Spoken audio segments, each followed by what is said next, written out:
জাতীয় সংসদকে সকল রাজনৈতিক দলের চর্চার কেন্দ্রবিন্দু হিসেবে গড়ে তুলতে পারলে দেশে গণতন্ত্র সুপ্রতিষ্ঠিত হবে বলে মন্তব্য করেছেন deputy speaker barrister Kaiser Kamal.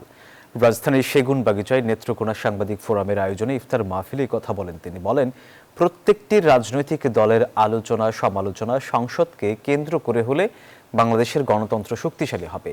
Deputy speaker বলেন, গণতন্ত্রের পথে উত্তরণের এক যুগসন্ধি কালে রয়েছে বাংলাদেশ। সুযোগ তৈরি হয়েছে ফ্যাসিবাদী আমলের রাবার স্ট্যাম্প সংসদের পরিবর্তে কার্যকর সংসদ প্রতিষ্ঠা করা।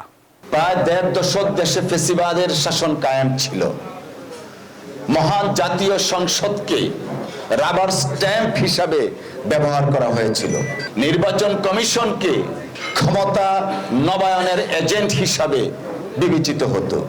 এখন একটা যুগ সন্ধিক্ষণে আমরা উপনীত হয়েছে, গণতন্ত্র পুনঃপ্রতিষ্ঠা হয়েছে।